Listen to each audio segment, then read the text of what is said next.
grandfather, and this tape will record his life story. We made this on January the 5th, 1985, at his home on Macon Street. So without much further ado, I'd like to introduce Mr. Kirshner. And I'm going to say that. Have a seat. When they say a story, it will take a year and a half before we'll be through with that story. Well, take this out. Okay.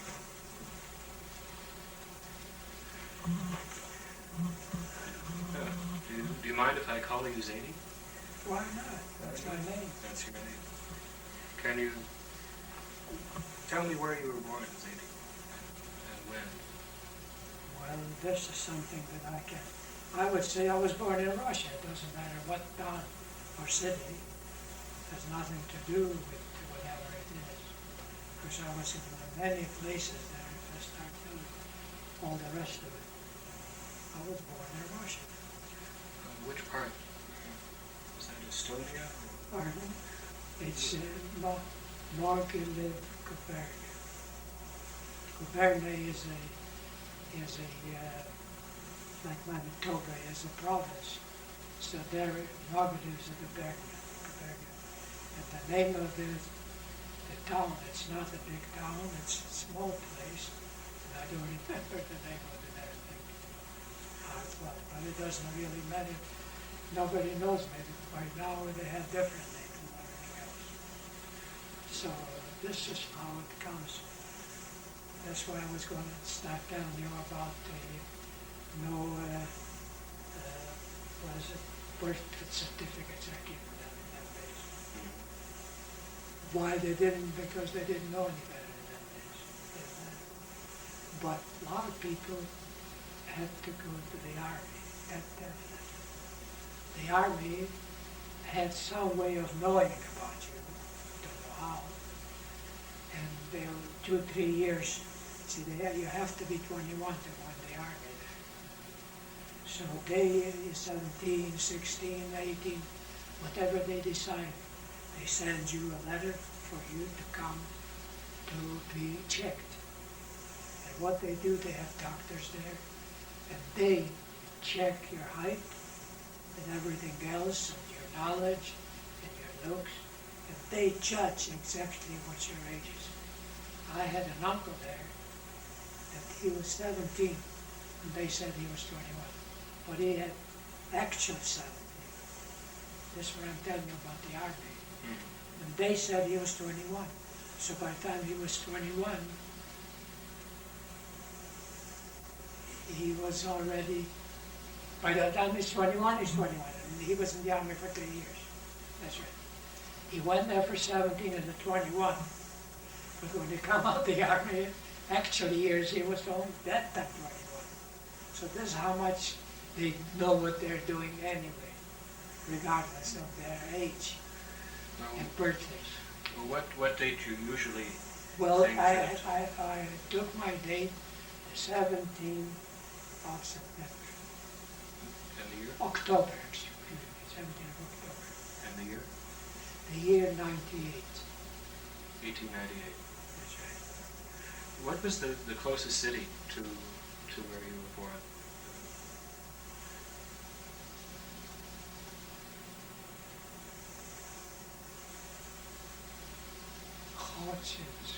Khotsins. I don't know too much of Russia. Nor do I. I think Just knowing when I start thinking about it, because I went to Gele in Khotsins. We were about 10 to 12 miles from the big city. How did you get there? Well, by horse. See, wherever I stayed with my grandmother till I left. No, not till I started going to Gele at 5 years old. So we had horses. See, my grandmother was well off.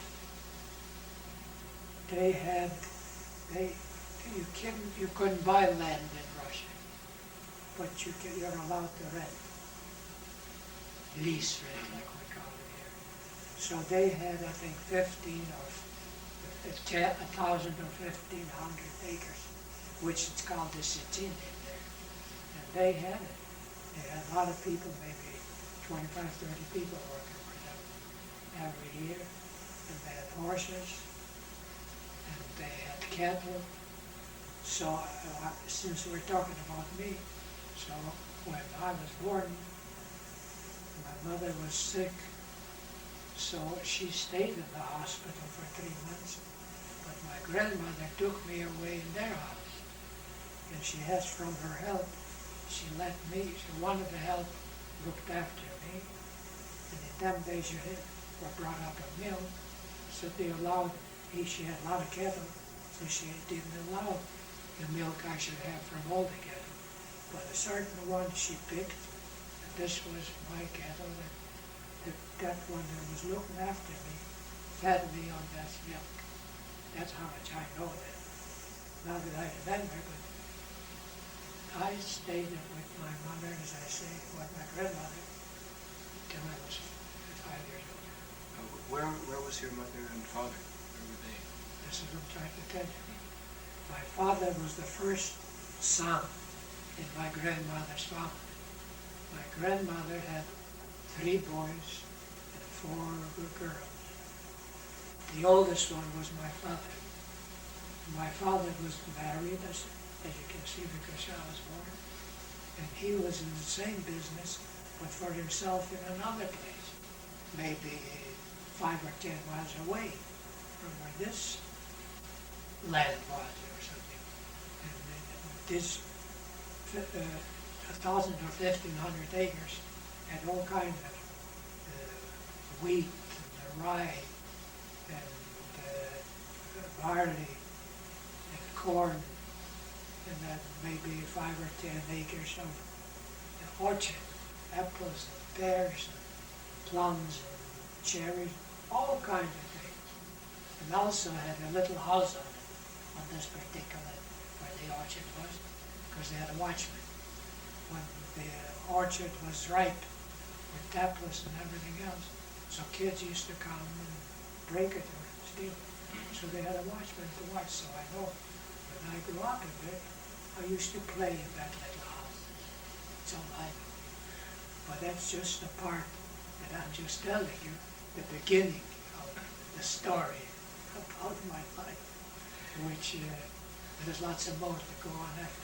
Can you tell me about your father? Not very well, because I stayed from the beginning on. I stayed at my grandmother's, and I very seldom stayed with my mother and father. I don't remember. Maybe weeks, and then my grandmother didn't want to let me go. I stayed at my grandmother's most of the time, and my mother was by herself later, after the 3 months that she got better.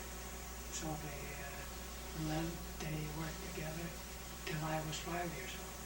5 years old, my father died of an accident. The accident was in Russia. They cut whatever off the land, the rye and the wheat and everything else, and put in a great big barn because it has to dry. And the barn has a great big oven there, and all this that they cut, put it one side and the other, and in the middle they have a great big oven. This oven is on, it warms up the whole thing. When these things get dry, like what they put in there, they have to, what they call it, thresh it. And they thresh it, they're different. They have a stick, a long stick, and at the end of the stick is a loose another stick. So they threw it like that, and the loose stick beats it. So they have maybe 8 or 10 people working. It's a wide one. Some people on this side and some on the other side, and the stuff lays in the middle. So one year, I don't remember which year anyway, it was Hanukkah. It must have been, I would say, either December or January. was a great big cold wind and snow, and they have a great big, what did I say, not a barn, did I say a barn? With two doors open because they have to go in with the wagon to unload. So the wind blew hard to open, there were the two doors. They opened the two doors. So the wind blew and this thing blew off the floor. So they couldn't do anything, so he ran to close these two doors. And the wind was so strong, these two doors were heavy, the wind was so strong that the wind pressed so hard on him that he fell back on in the what you call it, what artillery? In the barn. In the barn. And the barn was concrete, because you have to have a hard one. So he hit his back of the head, and that's all there was. That's why he died. They couldn't do nothing for it. Just because he fell that way. The wind blew on the two doors. He shouldn't have gone himself. He should have sent somebody else. But whatever the should he is always talking about. Well, that's the way it happened. Did that change your life at all? I was just a kid in that days, 5 years old. I wasn't even there. I wasn't at my father's at that time. I was still at my grandmother's. You had brothers and sisters, though. Oh, yes, sure. After, yes. I have two brothers and one sister. And your mother remarried him. Then remarried the year I left, no, before. Oh, why don't you? I remember she remarried when I must have been maybe about 10 years old or something. Did she change her name? What was your My father's? name didn't change. What was your father's Oh, name? my name is God. Your That was first father. originally was Goen. What was his name? His first name? Moshe. No, but I mean, I came here as a Cohen. Mm-hmm. And I'm a Cohen anyway. But when I was married to Kershner, they didn't have any boys. They had 4 girls. So he asked me, he says, you mind if I should take his name? Because I just married that year or the year after. I says, if you like it, it's okay. So he went and changed my name. He paid whatever it had to be paid and changed my name to Kershner. So all I know myself here from then on is a Kershner, but I'm a Cohen anyway. Your stepfather, his name was also Cohen? No. I don't even know my stepfather, because I never was there. I always stayed with my grandmother, all the time. When my mother was married to that man, you probably seen my brother there. How many years ago? In 76. Remember him? Mm-hmm. Well, he's from this second husband. His name is Mother. And his first name? His name? Mm-hmm. His name is Hila. Hila Mother. That's his name. No, my name wasn't changed. My name was Cohen anyway, because I had nothing to do with him. I left Russia that time. So it must have been in 13. Could you describe your home? What you remember of it then? I got a home that is different than it is here, because the homes in Russia were made out of, like you find here, homes on the farm. In the old days they used to build them from logs. That's how the homes used to be there. Well, they had a big home, all right, because they had a big family, and they were well off, and they built a big home. Where did you sleep? Do you recall? I don't know, whatever they laid me down, that's where I sleep either. But this business, as far as this land that I'm telling you, in, let me see what year, I don't remember what year, the lease ran out. So they had to look for a different business, because I was still with my grandmother. I didn't stay with my mother. The other children stayed with my mother, the children in my same name. My brother, and then my sister, and then my younger brother. But after that, when she married, so this was what Edith. That's already from the second husband. Now, what I was trying to tell you is when the lease ran out, they had, this lease sometimes belongs to a group of people. They had their, like on the farm here. So a little gathering, that's their land and they landed for them. This land was from a rich guy. They had lots of land there in that days. So either they rented themselves, I don't know how, or the lease ran out, I don't know. So since I still was at my grandmother's, and she still had the two sons and some of the daughters were married, so they were looking for a different business. So they went looking, and about 25 miles or something from this land that we was on, they rented flour mill. And that flour mill was operated by water, not by electric. There was no electric in that day. And the water had to be in a great big river. And the name of the river was called Nestor. So what they used to do, they built up from the trees high across the river to stop the water going. A dam. Make a dam, you see. That mill was built below, and the wheels from the mill, this water going over and make the mill going. So on that mill, I was most of the year left. And I stayed with them in that mill. Then we moved from that place, as I said, about 25 months, but I still had to go to Cheder. So I was moved to another city, which it's called Shumek. That's where I was the last all my life, up to I was 13. Was the Cheder the main school that you went to at that time? Was that your primary? Yeah, was that your primary education? That's right. I went to Talmud Torah. Oh yes, I had a lot of education.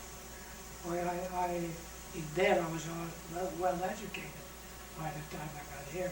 Because by 13, everyone in Russia had to be educated in order, because, for bar mitzvah. So I already had bar mitzvah there. And when I left out of there in 1913, from 18, so I was about 15 or 14 and a half years old when I got here. But just go back. But I had, in the Talmud Torah, I learned Hebrew, Jewish, and Russian. And I was good in all of it. And I had as far as arithmetic, geography, everything I learned already when I come here. Was the school sanctioned by the government? Was this like public education Well, system? it was, no, it has nothing to do with the government. But the Jews in that city kept it up. And we had to pay something as well. But that, at that time, I didn't know who paid, what paid.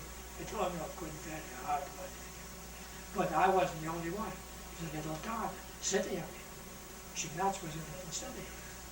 Were there only Jewish people who lived there? Oh, lots of Jews. Oh, was it only Jewish people? No, the others too, the Russian too. Oh yes, but a lot, I think mostly Jewish, that's right. What do you remember of the way of life then? Nothing very much. You see, in other words, the other thing is so small for me to remember. I was here 14, and I come here in 13. So see how many years later I'm here, from 13 to now. How many years is it here? See, so I forgot all about what I had there, but the only thing is I remember what I learned and my education. When I come here on June either 27th or 29th, just when school was over in 1913. And I thought that when school opened was in September, I think. I'll go to school. And all I needed, I didn't need no education. All I needed was get English, grammar, write, and read the paper. Because the other educations I knew already, all other things, arithmetic, other things that you need to know, I didn't have to. So when I went into school, I was as big then as I am now. And I sit with a little guy there, and the teacher comes up and says, so I told him already, because I was already 2 months that I could almost understand what he was talking to me. Because I took over the language quick. I knew right away the language, because I come in, as I say, on June. In July already, there was a man, Chernak was the call, which I stayed at his place that time. And he got me a job. They had the exhibition grounds. They had something going on there in July. So he got me a job there. And I have a friend with me at that time, so two of us. He had the same job as I had. My job was, I had a stick with a nail at the end, and a bag on the holding, picking up pieces of paper, because when the exhibition they didn't want pieces of paper flying around. They had horses there, and all kinds of things. Open, what they make out, I forget what they were, they put up all around in the exhibition. Tents? Tents, that's right. There was a lot of tents there, and the horses, and the races. A lot of that, I haven't seen that in Russia when I come, but here, I saw it. The reason I'm trying to bring it out is from there on, I couldn't go to school. So he says, you are too big for grade 1. All you need is go to night school. So I think she gave me something to go and get myself into night school. So I don't know where I went to school or someplace that I had to. So they accept me night school. Night school, I don't know whether I went 3 times a week, twice a week, I don't remember. So I went to night school. This was my own English education in the night school. And I went up 3 or 4 years at it. I went straight night school. I didn't want to go to Chernak. You maybe remember the name Chernak. This Chernak that I stayed at, his son was taken up lawyer. He was also just coming to Winnipeg. And he had something to earn because he was a married man already.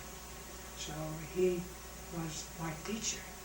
He taught me in night school, and in the daytime he used to go to university. So this is how far I know that I'm here. But I missed an awful lot telling you from back to 5 years. Now maybe we should go back a bit. When you moved to this other city and you stayed at the mill, the family was now together, from what you've said. No, not my family. Still my family. I Your still brothers was with were- my grandmother. Your brother and sisters No, were... not with me. They were still left there in the old place. Did you find out why? No, They were separating no, you? you see, here at this mill, so I was already more or less grown up after 13 years. So, and the reason I come here was an aunt of mine married that fella that I was telling you that he went to the army when he was only 17. But the doctors said he's 21. So he married my aunt. And my aunt was with my grandmother's.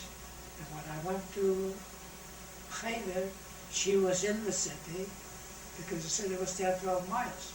So her home was in the city. When he come back, he was 21. So I don't know how long he was married. He had to be called again to the army.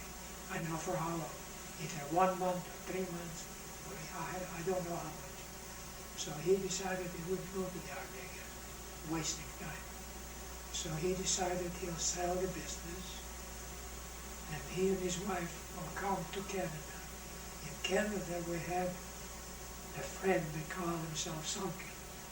Sunken was in business in that city, and we used to deal with him. My the uncles that were in the business in this mill were selling flour to him and buying stuff from him, like clothes and all other things, groceries, whatever it is. So his son, Levi was his name, left for Canada, and he was in Winnipeg. This Chernak was an uncle of his, Levi. You see, this is how it's connected all the way around. So he was here already. So we didn't have any, or he didn't have any other place to go than Winnipeg, and figuring Levi is there, so you come to Winnipeg. Whatever will happen, will happen. Why they took me? Because I was already 14 and a half years old. They figured that in a year or two, who knows, I'll be, but they'll send me a letter to go to the army. And my aunt and uncle didn't want me to go to the army. So they says, we'll take you with us. So we bought what shift car they used to call it at that time. And they left, and I had another aunt. So his brother was in the army, and he didn't want to stay in there anymore. So he come, I come, we two, and my uncle and his wife. But we came someplace where we had to buy, they call them shift cards. What they call it, a ticket. So somehow him and I went first, and they come a week or two later. Why, I don't know, not asking. So when he come, I was here a week. And from then on, he came in, and I lived with them for all my life, like practically, that I stayed with them till I was married.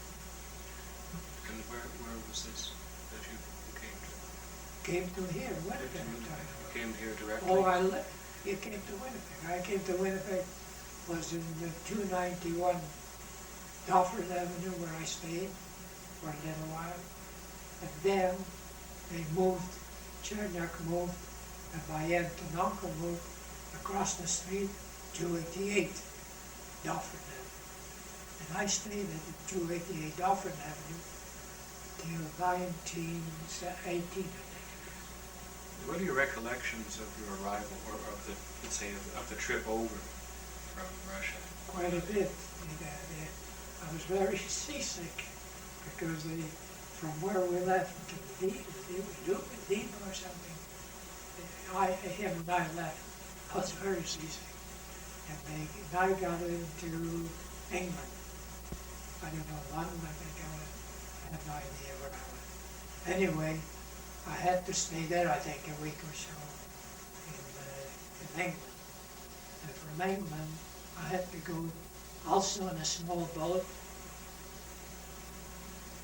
A small or a big boat? Oh no, from Libya I went in a small boat, that's what I was thinking. From England, whether it's London, I don't know what place we were in, I had to go in a big boat. It took us 11 days. So this is how it was that year. It took 11 days on that boat. I was sick too. Didn't take my shoes off for the whole 11 days. I couldn't because bringing up the boats. How did you? And to come into Quebec City, this is where we come. From Quebec City, we took the train to Montreal. And coming from Quebec to Montreal, we had a train wreck. The train, 3 cars were off the track. And we were in the last one, the third one, and weren't hurt. But see, they had what kind, to put your baggage on the top and everything else. So those things fell on me and him I'm not the one, you know, three. The first one was off the track, the first train. And the second one was half of the track, and the third one was stayed on the track, wasn't even moving. But we had the train accident. That's right. And from Montreal, we took, I think, 4 or 5 days to get it away. When you were preparing to leave for Canada, how did your parents feel about you? I had no parents, just my mother was there. I was always with my grandmother. There were no farewells from your... Oh, yes. This is, at that time, I stayed with my grandmother, so, grandmother, that's right. So they had a horse because they needed a horse for business, driving into the city and everything else. So they gave me the horse and I drove to my mother because my mother, as I told you, was 25 miles away, already married. He was 3 years old, Eli was 3 years old when I went to say goodbye to my mother and him. So he doesn't remember me because I was only 3 years old. But I did, because I was 14 and a half years old. I was growing up with him. Did they give you any presents when you left? No, there was no such thing. I know my uncles gave me some money or something. I don't know how much. I brought, mind you had to have some money when you come into Canada. But surely, did they expect to see you again? They did, because that's not such a thing. I got letters from them after, and I wrote letters to them. Oh yes, I did. Till these communists took it over. And when the communists took it over, they were already moved from where they were and went to Moscow. They already lived in Moscow. Well, how did you feel about leaving your family? Of course I felt bad, but in order not to go in the army, and they wanted to take me along, so I had to go. I thought it was okay. What did you know of the army then? Nothing. I wouldn't write about it. Well, would they But not tell you stories about them? Oh yeah, sure. I had an uncle, my father's brother, was in the army 5 years, and he didn't want me to go. And I had a younger uncle too, also my father's brother. So this older brother didn't want my younger, his brother, he didn't want him to the army either. What did they say about the army? They couldn't live in there. It's a lot of work for nothing. I don't know, they didn't like it, that's all. Were there any wars going on? I think the Japan War was at that time. And when they weren't in a war. They were just soldiers, and they were in the reserve. No, they didn't have any wars. And this uncle that I came with, he was 3 years in the army. Because the others were several years before. In Bangladesh, you had to be in the army for 5 years. Then after when he was, only had to be 3 years. But you had to be in the army. Do you remember their parting words? Hmm? Do you remember your parents' parting words when you finally left them, when came time to going out the door? I was just at my mother's, and he was already in my grave. It's the first time I saw him. Your father? My stepfather. Your stepfather? Yeah, because I had nothing to do with him there.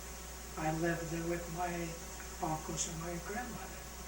So I was all by myself.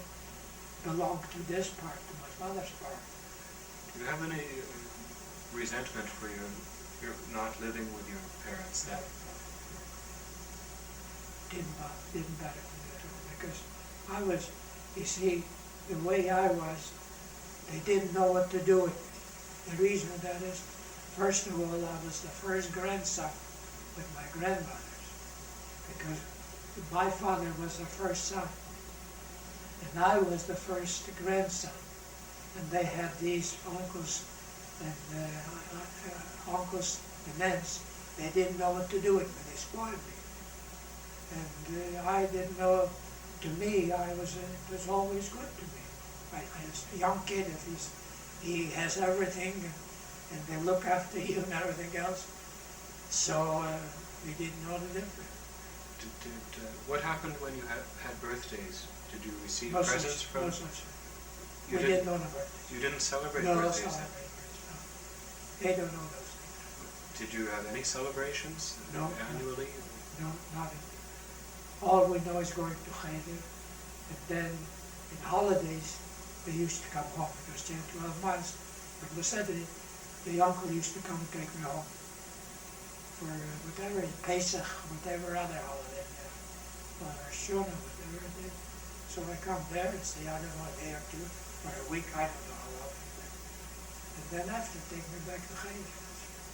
But no, I didn't suffer or anything. Because they had help, the help looked after me, and I was just like, don't know why, they looked after me that way. When you arrived in Canada, what were your impressions? You come from. I didn't know much. How was it different from where you had? To me, it was a whole thing different. The whole thing was different. Oh. And once I come off there, off the train, I already forgot all about what it was behind me. And I decided the only thing now is I have to stay here. So I had to learn English and learn what to do and what's going on here. And I was already a Canadian. Didn't know about the others. I forgot about it. I didn't want to know about it. What were the most striking differences to you then when you arrived between the home that you had left and this new land? Not very much, because I still stayed with one of my aunts here. And the uncle, they didn't have any children. So I stayed with them. I also was looked after well. And in the that was in 13, 14, the war broke out already. You know, the First World War. Mm-hmm. And I had to go to work, so I worked in other places by myself and earned money already. And at 14, when the war broke out, they already were taking people in the army here. And I was only 15 years old, almost. No, 13, I was 14, around 15 or so. So the old mentioned says, you go and get you. People walked on the sidewalk, so they had, what did you call them, those things built up on the sidewalk? Boardwalks? No, not boardwalks, but a little tent, that's right, tents on the sidewalk to pull people in for cycling, going to the army. So he says they might pull you in, so you go to a lawyer. He took me to a lawyer, and you get a letter, what your age is, so they wouldn't bother you. So I went there, and he gave me a letter, and whenever I had to go for a walk or to work, but that was never bothered me. But this is what it was. In 15, 14, that's right, when I worked at, after I worked at this exhibition I was telling you, so I worked I think 8 days, or I don't remember, 10 days, $23 and some cents I got paid. It was the first money that I got paid.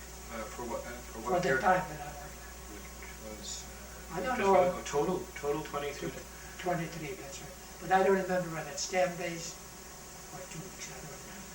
But anyway, it was my first money that I ever made in my life, because I didn't work at home in Russia, or I worked any other place. And then the same Chernak gave a job for me, the other fellow, to work as a carpenter, because they were building homes that time. So he gave me a job, $10 a week, for 10 hours or something.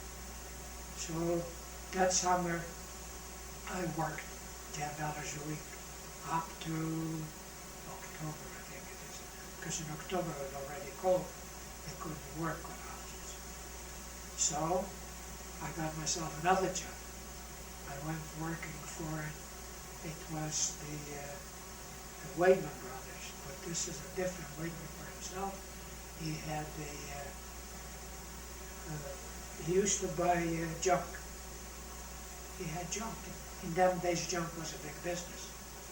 So I went and got myself a job, $20 a month. and he held me, he set me up for a day and showed me what they bring in. The peddlers used to bring with, some with little horses, some with horses, and some with little wagons. And he didn't want to stay there, so he showed me what rags are, and he showed me what wires are, what is it, you know, wires, how do you call it, copper wires, yeah, copper, silver, and this and that, the rags. He showed me all of this, so when these people used to come, they come to me, they'll give them a bill, and they'll go to the man that owned the business, he used to pay them. So I worked that winter, because nothing else you could do during the winter. So, when the winter was over, I bought myself a bicycle, and I thought I'll go and get myself a job to deliver telegrams. That was a good business. So I worked at Sumner on telegrams. When I got used to it, I used to get up 4 o'clock in the morning on the bicycle, and they gave me a pack of, I used to get 2 cents left a telegram. I used to get a big pack, 50 or 100, something like that, from 5 o'clock. Threw them in the big buildings and offices. And by 8 o'clock I used to be finished and go back for breakfast home when I stayed at my aunt. And at home I used to stay home. When I got back I had breakfast, and then I want to lay down till lunch. After lunch I used to go back again to deliver this telegrams. And I used to make more than $10 a week. So that was that winter. But in the spring of the year was something new. They start selling cars. And I heard whenever we got together with the boys, somebody bought a car and drove it as a jeepney, they called it in that days. Just like a taxi now here. I used to get 5 cents a trip from downtown till there used to be car bars here on Inkster.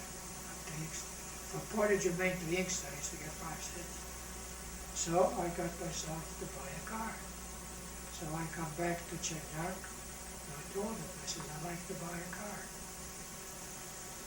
But so he says, it's a good idea, and I explained it. But I said, I don't know how much I need money. He says, go and find out. So I went to the Ford people. They were east of Main Street here, on Portage Avenue East. I went there and asked him how much a car is, and they told him it's $530.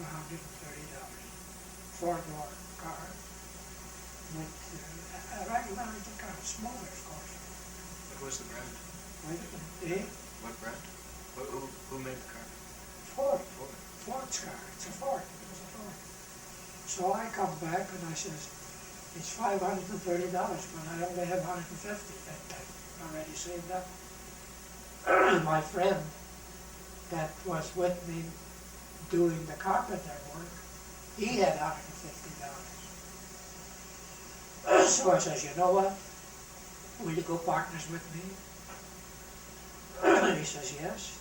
So I have 150, he has 150. And my uncle that I stayed at my aunt, he loaned me 150. So I got 450. So I'm short $80.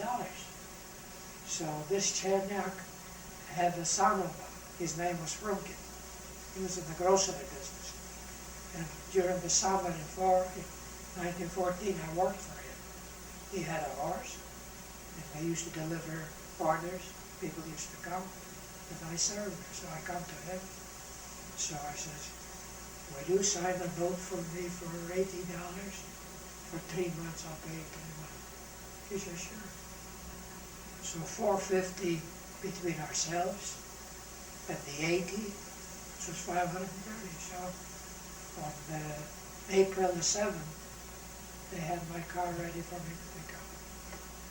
So I paid them the money, and they took the note, and the note I had to pay off in 3 months.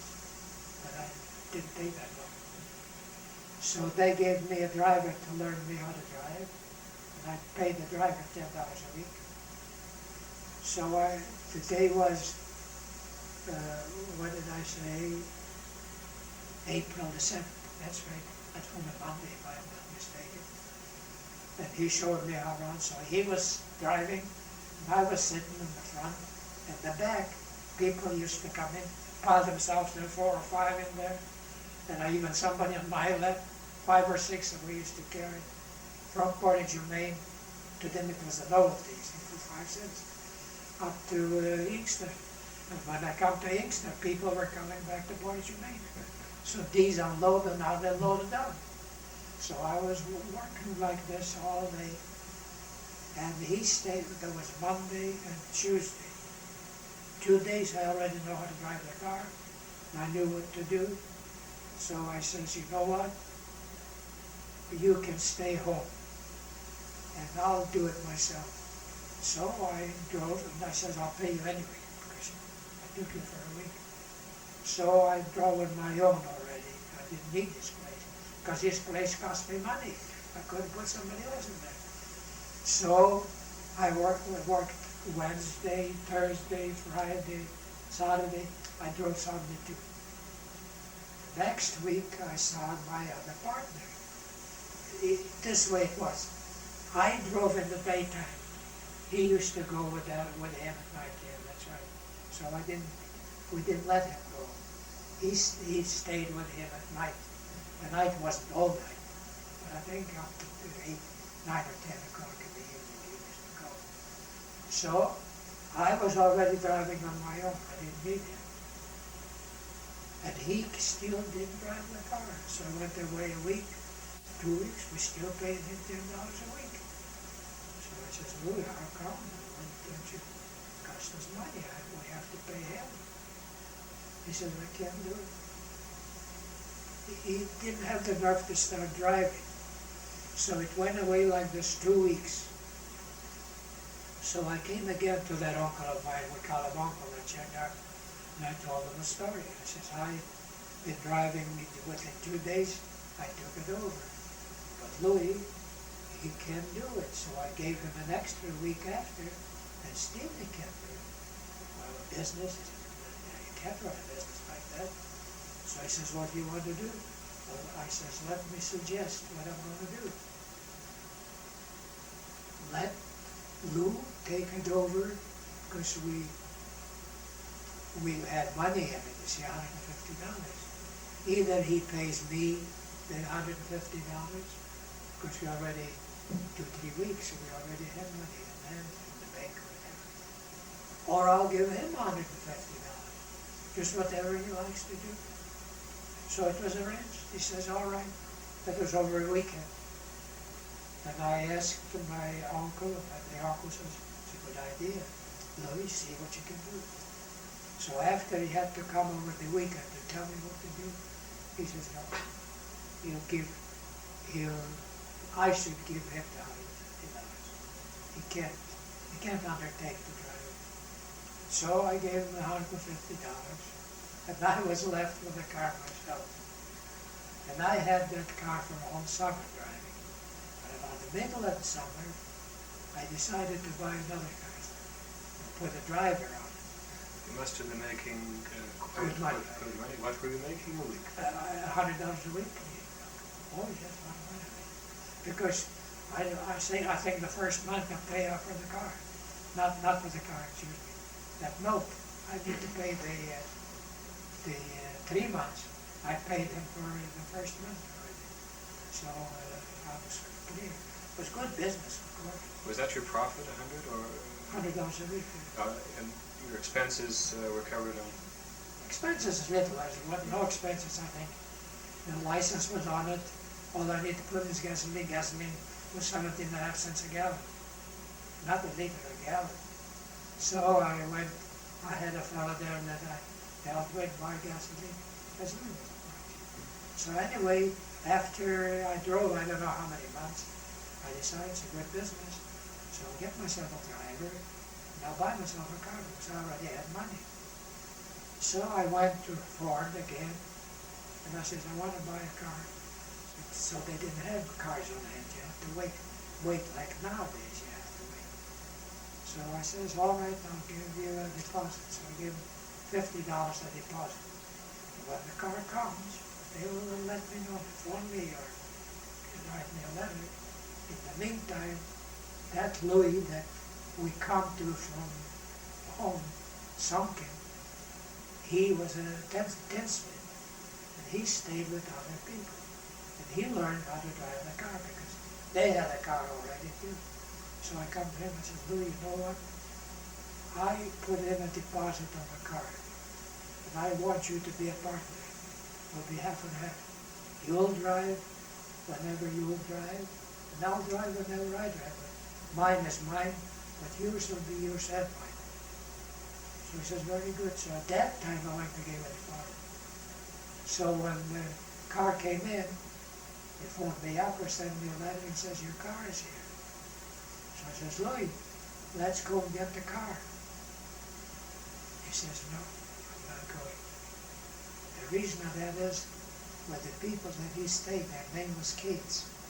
He stayed with them, I don't know how many years already, and he promised them to drive the car for them. So he changed his mind and didn't come with me. So I thought I lost $50. I said, you made me lose $50 if you said you would go partners with me, because I didn't want a hired driver, because you don't know what they do. I said, can't check it. He said, I'm sorry, I couldn't say no to that, because he lived with them too. They had a big family, and he was with them for all those years that he was here in Canada, and he was with them. They already considered him as one of the family. So I thought I lost the $50 in about a month or 2 or 6 weeks. I don't remember how much. They sent me a check for the $50. I didn't lose it. I didn't keep the deposit. But that's the story up to the deposit. And what does it happen now? That's all. Just for myself. And then I become partners. This year here already. Yep. And Now then we're I back. become partners with my uncle. And now we were partners because the war was on, still the First World War. And we were making all right.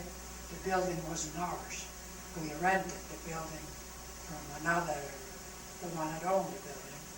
And we bought his stock when my uncle and I went in the business. And then that was part of 16, I believe, and the whole of 17, and part of 18. In 18, pretty close to the end, the war was over. And at the same time, when we rented the building, the owner, or the landlord, sold the building.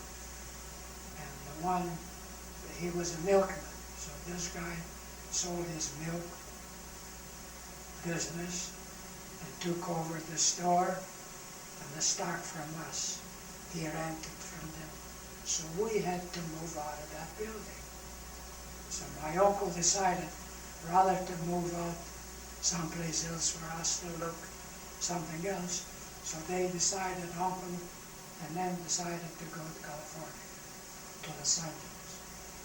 They moved to Los Angeles, and I was left here to collect some accounts that we had to collect yet, because our customers on Walker Avenue were workers in the CNR, and they were getting their pay every month. Are you hearing it? Mm-hmm. So I was left to collect the accounts, and they were left for Los Angeles. So they came to Los Angeles, bought themselves a home, and went into the same line of business. But I was left here in Winnipeg doing nothing, just collecting the accounts. After I collected the accounts, I still didn't have anything to do, and I decided, and this Lou decided, we'll go for a holiday to the States. So we both bought tickets going through Vancouver. So we started in Prince Rupert, I think it is, go in the boat, and we come as far as Vancouver, and in Vancouver, we took a small little boat, him and I, and went to Seattle, Washington. From Seattle, Washington, we went by train to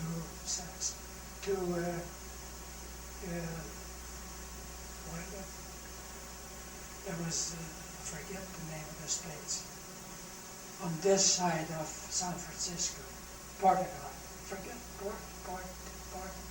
Forget the name of the states anyway.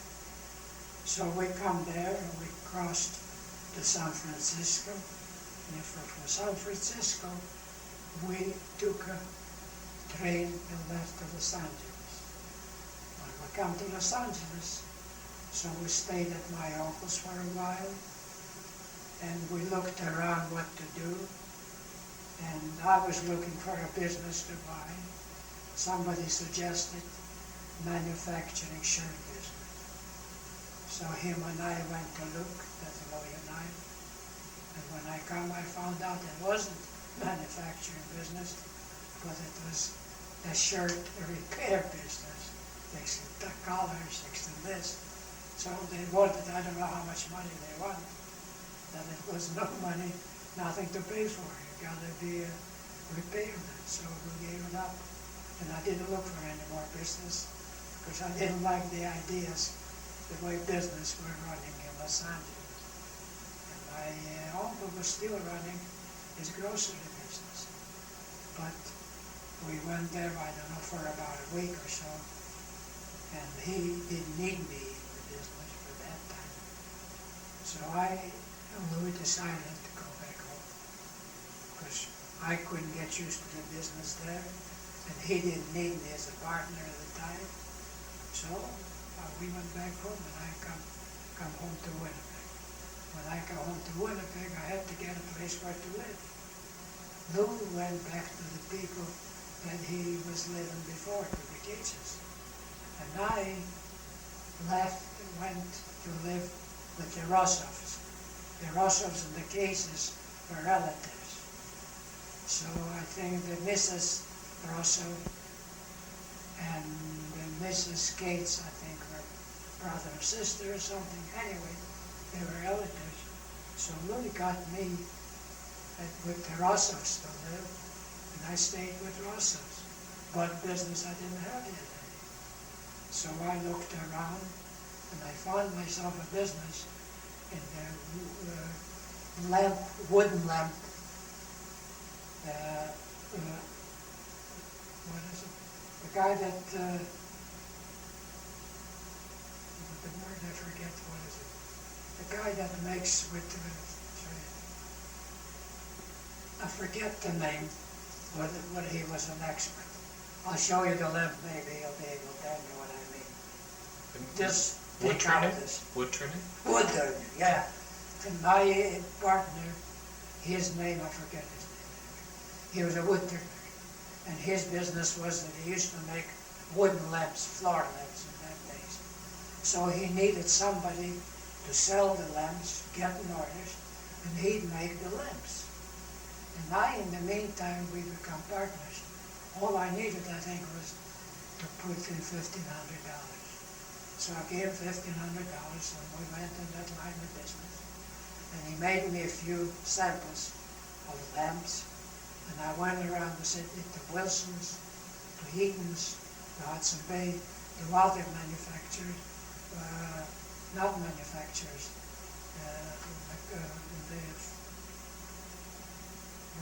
what do you call the business that deal in this, that, anything, the house with tables and chairs and everything else. What do you call those sellers? I forget what they call these businesses. They are in the furniture business. So I sold to all the furniture and took samples, and I sold them. So I come back with the samples, and he was busy making the lamps, and I already left to help him, like put the wires in, So I become an electrician, just put the wires through the letters. And I was partners with him for a year. At the end of the year, he decided that he doesn't need me anymore, because I'm not the mechanic, the wood turner, he is. And since he had the orders anyway, so he thought he wouldn't need anybody to go to sell. He'll just phone up and get businesses. So at the end, we didn't argue, so at the time I don't remember what wages I was drawing for the year. I don't remember, maybe $100 a week or something, or less. And at the end, we took stock and we made $1,500 each. So I come out from that business with my wages and the $50, and this is with my wages, and the $1,500 profit. So I put that in the bank. By that time, I had the wages and the $1,500. I already had $3,000 or $4,000 in the bank. So since I was out of the business, I had to look for another business. So there was in my spare time, him and the other boys used to go in the billiard rooms or poker room, watch people to play. And they probably paid the odd game too. So when we were on Salt Creek Avenue, there was called Max's Billiards. Or Max's Pool Room, I don't know. So I went in to watch. So I asked Max, maybe he wants to sell the business. He says he will. So I asked him how much he wants. And he says he's been in the business a year or two. He says he already has, see, you had to, the tables were, I think, $1,000 to $1,200 each. So I had 10 billiard tables and 2 pool tables. So I think there was about $12,000 or $15,000 in them. So he paid up some, and what he invested, he had $3,200 in. He says, I'll give you half the $3,200, and he suffered with his legs. He says he'll go to Rochester. And then when he'll come back, we'll discuss for the other half. Either he'll take over or I'll take over. So I ran the business. It was good. And I gave him the $1,500. And then when he come back from Rochester, he come back to me, he says, there was hard on my legs. Buy my other half. I says, how much do you want? He says, all right, give me half of the half. He said, $1,600 or $1,700 left. Just give me $800. So I paid him $800 for his half, and I was left running the business. What year it was, let me figure out what year when I did. I forgot. Let me see. I have to think. Let me see. I forgot what year we went to the States and come back. Oh yes, in 1918 the war was over. That's why my uncle left Winnipeg, because it was too cold for them. That's why he went to Los Angeles. So that was in 18 that I come here back. In 18 I had the wood curtain business for a year, so it must have been 19.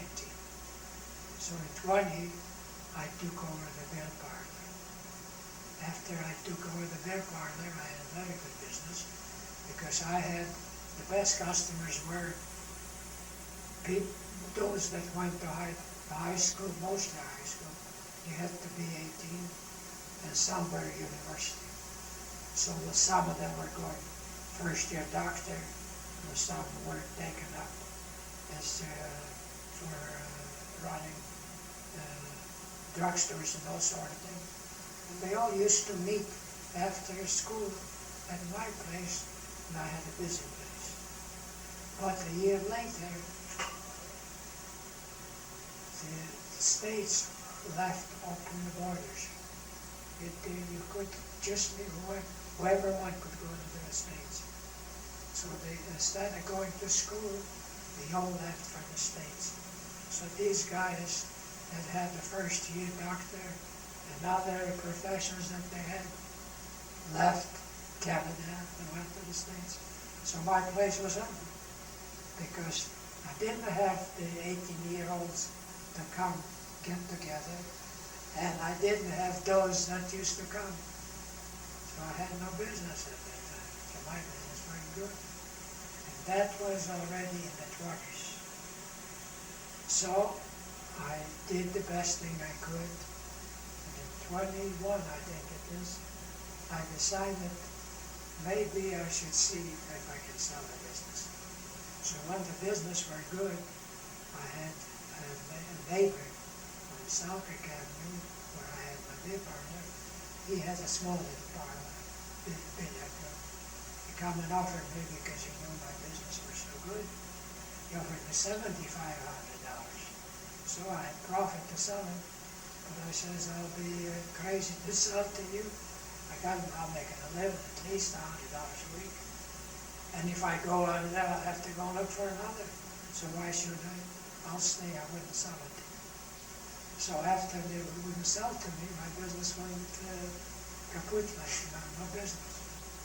Anyway, I was trying to sell and nobody would take it because there was no business.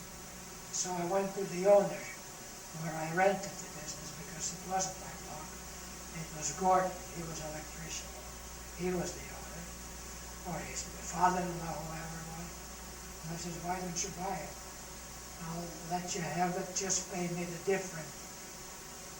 I think it is 15 and 8 is 23. I says, I have about 23 or $2,500 in it. Take over whatever I owe on the tables, and you take over the rent. I think $150 a month I used to pay, but I think I used to get $50 from the stand. There was a stand in there, used to sell drinks, bars, and all sorts of other things. So we made a deal, so I sold him to the Gordon. So I was left out of business. So then I went out already looking around to go in to see, going out. So I came to, they lived 391 Anderson Avenue. I don't know, I was invited there for something. So I come there and that was the Kershners. So the daughter was the oldest one. The Sarah was after her. And after Sarah was Emma. And after Emma was Ida. They had 4 daughters. So the only one I used to go out with was Dora. Dora was the oldest. And I was in my own way the oldest. So we went out till in 1922, I believe, either we had the understanding. I think I was married in 1922, I don't remember. But I didn't have no business. My father-in-law had the business, the fur dressing business, and they were the only ones that were making good money. But I didn't want to go into fur. That's because I didn't know anything about it. So I looked around for a business, and I bought myself a hand cleaner business. Sika was its name. He showed me how to make this paste, and he showed me the customers that he had and how to sell it. So I bought the business from him. I think I paid him $800, and he had the he had a Ford car, 2-door. So he gave me the car and gave me how to make this hand business. And I thought I had a good business to make money. What is a hand cleaner? Hand cleaner is a paste. They made paste that the people that work in shops with dirty hands clean their hands. Did he manufacture this in a factory? In a tin can. I used to sell in a tin can. But did he have a manufacturing Yeah, plant? he was manufacturing in the block there. He was paying $10 a month. So I bought him out, and he showed me, he gave me the how to make it, and I stayed it, and I made it like he told me, and I packed them in the little bought tins, little tins with the name on it. What was the name of the company? Seco, Seiko. Six Dirt. Seco Six Dirt, that's the way I call it. That was his name. And then he took me around to the customers, and he showed me the customers. And I had a little car to drive around, and we sold to Eaton's, sold to other stores, something like this. And I was in that business, but I couldn't make a living. It wasn't enough sales, you see. It's a good business. The Snap business was the same thing. The Snap was in business many years, and they were before me, so I had to compete with the Snap business, and the Snap business were selling direct to Canada. And I was selling the Seco business in Winnipeg. Anyway, I had a little bit of business, but not enough to make a living. So I kept on doing the business, and I was married already. Well, so nothing I could do with this. So I was in business when Petey was born. Where did you live? Lived at 391 Anderson with them. With them? I lived with them. In them days, living with the parents, that was the way it was. So I lived with them, was an upstairs room, and I lived with them when I was doing the cleaning, hand cleaning business. I don't know how long. Then when BT was, I think, a year, and October, November, December. She was born in September. And in December, my uncle wrote me a letter that if he come, I'll be partners in his business, because he had a store in Los Angeles. Not the same store that he had when I left many years before, in 18 or 19, but a different business. On a big store anyway, fruit mostly. So I decided to go there, and I don't remember whether Lou went with me again, or I went on my own. No, I went on my own. So what I did, we decided that we'll go by train through, there that you have to cross the river. What's the name across the river then in the States? I forget the name, that States where they got it. Detroit. Detroit. So on this side, I think, I forget, yeah, what we had, what is the one on this side? Oshawa? No, it's a different name. On this side, I forget the name was it. This was the Canadian one, so I went as far as Canada, and at that time you couldn't get into the States already. And my mother-in-law went with us, so she took Petey, and she went straight in the train to Detroit, and she stayed with Nathan Gold. Sarah was married to Nathan already. Nathan was in the drug business. So they stayed there and they made a nice living. And then in the afternoon, when I was on the Canada side, Nathan came with his car, picked me up on this side, and took me over. Nobody stopped us. So I went over to Detroit in his place. So I stayed in his place overnight or two. And I bought myself a car because my tickets were up to Detroit. Bought myself a car for $200 or something, Ford car. And I started out going straight to Los Angeles. And I went on this car started the next day or the day after, I don't remember. And we drove over in the car, I don't know how much, maybe 20 miles or 15 miles. And I was out of gasoline. That was Dora and your mother-in-law were in the car? That's right. my mother-in-law, and Vicky, your mother. Them three, we all went. The only thing is, after, I didn't remember how far, not very far, 10, 15 miles. Stuck on the road, so I had to go fill up at the station. And I filled up in the station. Another 15 miles, the same thing around. So I couldn't figure out how. I'll have to stop every 10, 15 miles filling it out. So I drove the best I could up to Ohio there, I forget the name of it. And I decided at that time that I wouldn't take the car because they realized the car that I bought was a bootleg car.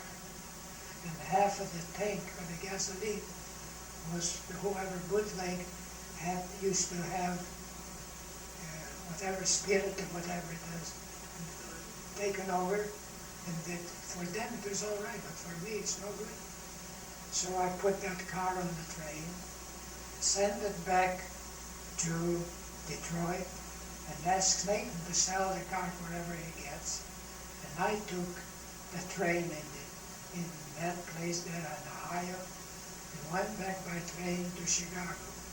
In Chicago was Nathan's parents lived, and we all got to there for an overnight.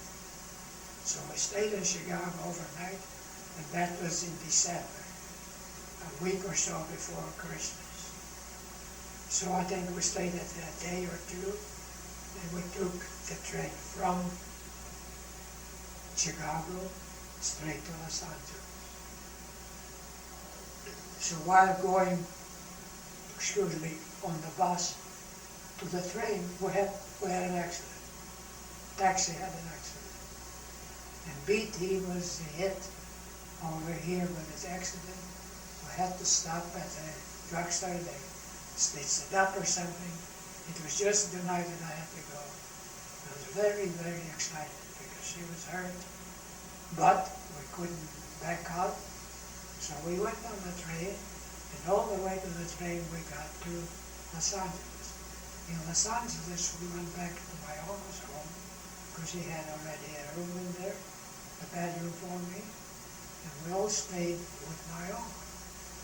I don't know, a week or so, and then my mother-in-law decided to go back home, and I was left, Dora and Petey, her daughter, at my uncle. And I was running the business, but because I was so upset with the accident that I was sick. And I wasn't well enough. I used to go to work against my will and hear somebody squealed on me. And in them days you could come in the States, and here they told the police that I come in with a wife and child. How could I? So all a couple of weeks later or a month later, they come to see me at the store. How did you get in here? And I didn't know what to say. Because Nathan took me over across. Police didn't bother me, didn't ask me. So I says, I went across in Detroit. How? I says, don't remember how. I just was with my brother-in-law, went over, nobody bothered us. And here how come in? But that's against the law. So they says, well, we'll give you 3 months or 2 months or whatever it is. If you want to go on your own, you can go back home, and after a year, you can apply and you can come back if you want. But I was glad they didn't arrest me. But I also, because I hate to do the police and everything else was my background. I couldn't stand police. So I stayed with my uncle. I don't know, for that week or so, and decided, I think, in a week or two, I will go back home, because they didn't give me any more time. So I went to the station, bought myself a ticket, like to go on the weekend, over the weekend, because we had to meet with Sarah Golden in the States, and she'll come with us on the same train back to Winnipeg for that week. But after I stayed a day or two there, I says, look, why should we have to wait another week? Why don't we go this week? So I wrote back to Sarah and told her, instead of me to go a week later or so many days later, I'm leaving now and you'll meet me there. And I changed the ticket. Instead of going a week later, left it this way. Could you just go pick up on a point about the police, you said with your background, Yeah. and experience with the police, you didn't want trouble. What were you thinking of? I was thinking of putting me to jail. You know, About your background, was there... my background was good, but my own to myself, and I always hate anything to do because I was 100% correct. I wouldn't do anything against the law. The law to me is worth more than anything else. I got to do by law. And I knew I was wrong there, but I thought I'll get away with it. But actually they were nice to me. They just questioned me. Says, it's all right, you did come in illegally. We don't want anything out of you, but you leave, you're going back to your country. And we have nothing against you. After a year you stay there, you can come back again, but legally, I'm not sure legally. But I didn't want to go back. There weren't any problems when you left Russia with the police in your town or things like that you were thinking of? That I had not really. From Russia, I was a free man because I had a pass. See, the ticket showed me a pass. Oh, from there I got the pass. Oh, no, there. I wasn't just stealing. It was legal, everything legal, and I come in legal, and I lived here legal. I even gave away the book that they gave me as a pass. I don't know what happened to the book anyway. But that has nothing to do with, that was already, I come in 1913, this is already 23 or 25. It was 10 years later. So you prepared to leave? That's right, but that's not what I wanted to bring out. But I wasn't well. All the time that I was in Los Angeles, I was sick, very sick. And whatever I used to do, I used to work against myself. So I went, they discussed with method, a doctor. Doctor took me in some kind of a place where he is. They decided to give me a hot and cold, what they call it, hot and cold water or something, they decided. But that made me worse. Shock treatment? Shock treatment, that's right. They thought I was nervous. Actually, I was nervous because the police made me nervous because I knew I was in the wrong. And I couldn't bring myself up to be in the right. But the only way I could be in the right is to leave the country. So, where am I now? So, at that day, I left that day, and that was, I don't remember whether it was on a Thursday or Friday, but I come into to Winnipeg, met with Sarah, and come into Winnipeg on a Saturday. So I don't remember either on the Saturday or a Friday, I don't remember it. When we come back, and we went to my father-in-law's place, they still had their room for me. Sarah and I, Dora, my wife, and Beatty. On Sunday morning, I was so sick that I couldn't get out of bed. Couldn't. And I didn't know why. So they held me on their hands till I went to the washroom. And I stayed. And I think on Sunday, either on Sunday I was sick. Yeah, that's right, on Sunday. I had to go to the doctors. I think the doctor's name was Collegeman, if I remember right. So my wife and I went to Collegeman. The doctor was in college, and we were on Anderson Avenue. I couldn't even walk as far as college from the house. Went to Salter, to college, I couldn't walk. I had to sit down on the step to rest. So I rested in college, and then another block I had to walk. When I come to my doctor, he examined me and says, you're nervous. He gave me some kind of a pills or something else. He says, take this pill, I don't know, and work your head up, and then go work your head up. When I come home, I was worse. I took 2 days, 3 days, not getting any better. And since he says that I'm nervous, So the family start discussing who is the nervous doctor. So they took me to a different doctor that his trade was nervousness. So I went to him and he checked and he says, I'm not nervous, but I had something that they call, my hands are shaking. So I forget what they call it. Palsy? Something like that, they call that thing there. Arthritis? No, something like this, because I was actually nervous. But, thyroid gland. He says it was my thyroid gland. That's why my hands were shaking. So he gave me, in them days, they used to give you like drops, some kind of a drops, what they call it, like a drop that you put the cut, what you call it. You know, when you cut yourself, you put the drops. Mercurochrome? Mercurochrome or something like that. Or another, forget what it was. So he says, take this 10 drops in grapefruit, with grapefruit, because you can't take it by themselves. They're hard to take. So many a day and everything else. And you stay in the house for a week, and then I'll come to see you again. So I took these drops, stayed a week, and I was getting better.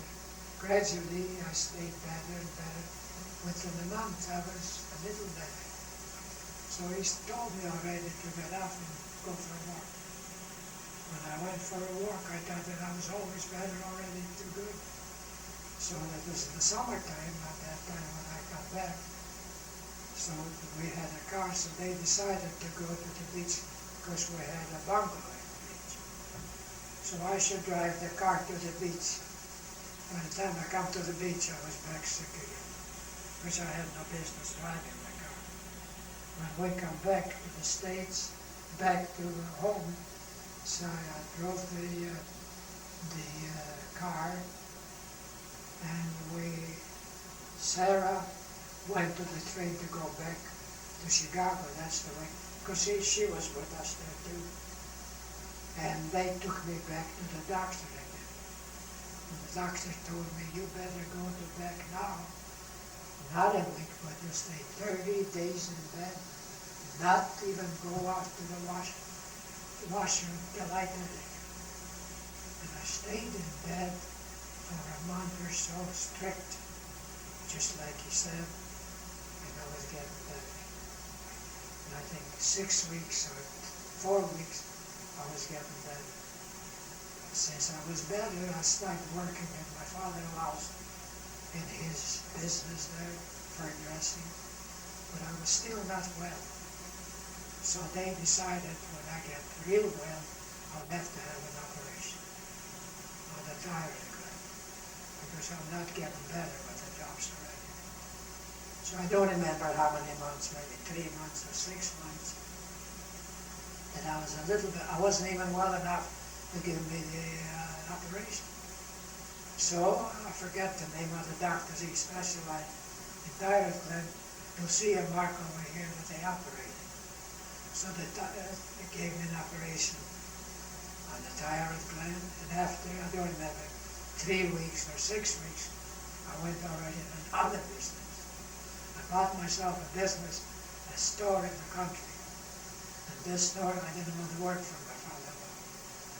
The store in the country was called 38 miles from Winnipeg.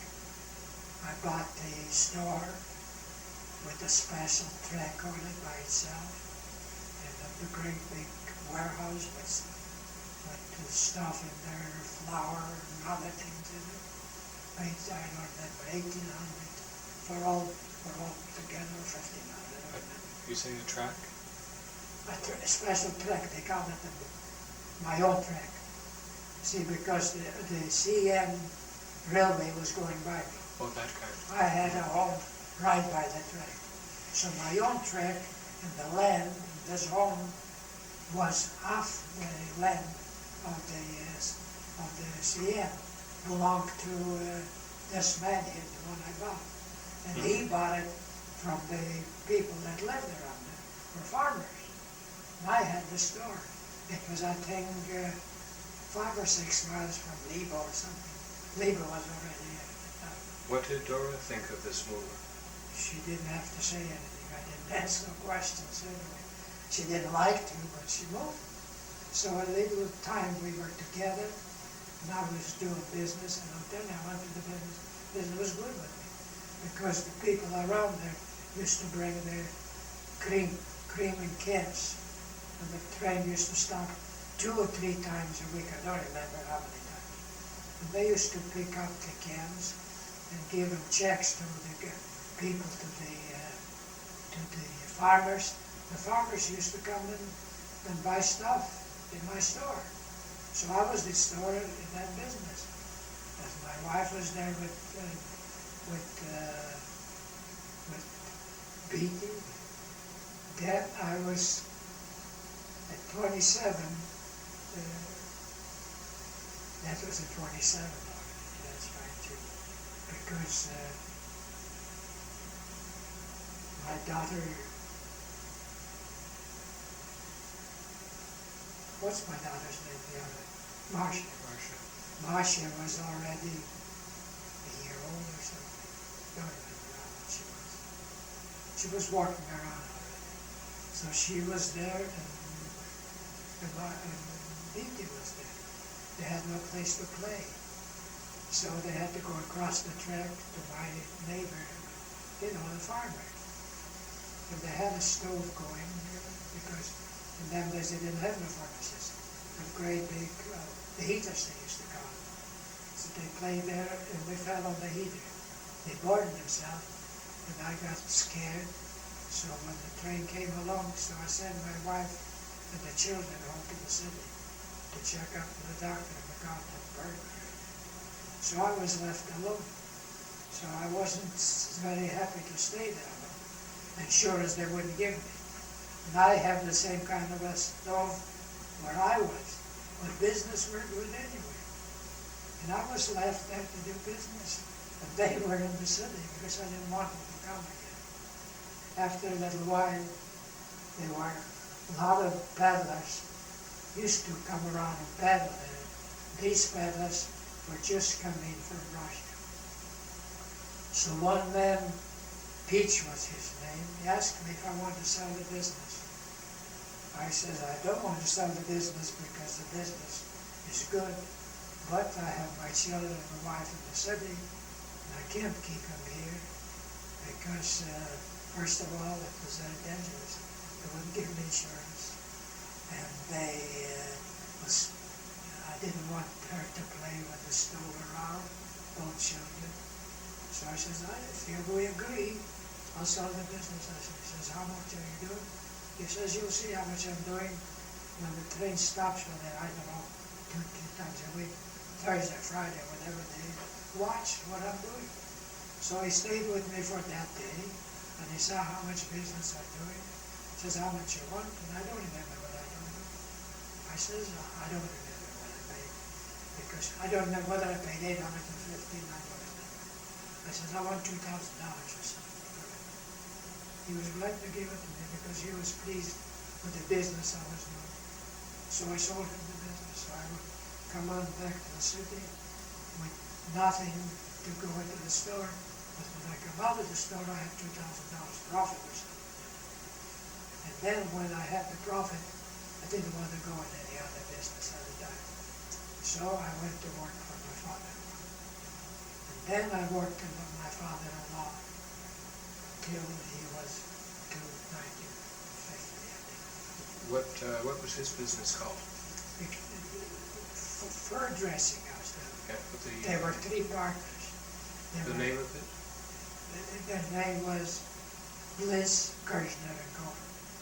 3 of them, and that's what their business, dressing fur. And they were the only ones in the West. They were doing good business, all right. So they had lots of help there. I don't know, 15, 20, 25 people working. So they took me in and said, so I learned how to look the dressing business, and I used the machine, shearing, and all other things that you need to know. And I was in that business, I don't know for how long now. Then my father-in-law passed away. in 1950. He was sick and passed away. So I was out of the business too. When I was out of the business, I don't know what I was doing there. No, I never. How old was he when he died? Your father or Well, not? 53 years old or 51. He died very young. He was a very strong man. He was a 6-footer. That's his picture over there beside. He was a very strong man. Anyway, when he passed away, and I don't know what was I doing. I don't think I was doing anything. I don't remember what I was doing.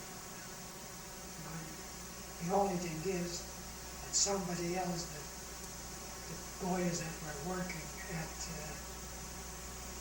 TheMaxKershnerStoryJan86 they opened up a business for themselves. And they weren't doing so well because TheMaxKershnerStoryJan86 were supplying all the furriers, and they had big accounts. These people didn't have no accounts, and they couldn't do any business. So they decided, they came to see me, he says, how about you coming to Bliss? So when my father died, so Bliss and Corn was left in the business, and they paid out the money to my mother-in-law. So, but I didn't want to work with them anymore, and these boys were again, in competing. They come and ask me to go in business with them. So I went in business with them into the fur dressing business. So, and since I was working in there, so I knew quite a bit of the business. I could shear, I could cut, whatever it needs to be. And then I was the one there, Cohen was collecting work and delivering to the furriers. Here I was collecting from furriers, fur to dress, and I was delivering to them. So I was running the business on the other side. And they were the workers inside. And I was in that business till 1946, in that fur dressing business. In 1946, I think I sold the business to them too, because I had partners. One was Gilman, and the other was Baptist, Charlie Baptist, and Gilman, Jack Gilman. Could we go back a minute? Something I missed. I wonder if you could describe your father-in-law and mother-in-law. We've talked about the things that you did, but what were they like as people? To know you were Very nice people. They wouldn't interfere in anything I was to do. I did. thinking you were in, like when you stayed with them for the month and a half in Never bed. complained. No. They knew that if they asked me advice many times or whatever to do, not me asking them. Because they depended on my knowledge. What I'm doing is right. They never done it. They didn't care what it. As long as the children were with me, they were very good people. Very, very good people. He gave me money and this. He never excused. He always asked me if I need anything delivered. That sort of people, yeah. They didn't complain that I stayed with them. Never, no. And we stayed with them till 1950. Let me see, 46. That's right. I was in business, in that fur dressing business, 46, I told you. In 46, I sold the business, or somehow I left it to these two partners. But I had to go in business for myself. And I still lived with my mother-in-law, because she was left over with some money from her other business where he was in there. So all these things, the property that I used to buy was to buy in her name. It was hers. But I had nothing to do with it. Everything I did was her. And she depended on my managing the business. So I was managing her business. But after 46, I decided I'll go in my own business. In 43, I bought the bungalows because she had money and she had to do something with the money. So she loaned money to the Chicago kosher sausage, $5,000. And she got 10%, and I think was $500 bonus. So she didn't give no 5,000. She gave him 450. But in the agreement was 5,000. And she was getting 10% and so much a month paying on the interest and the principal.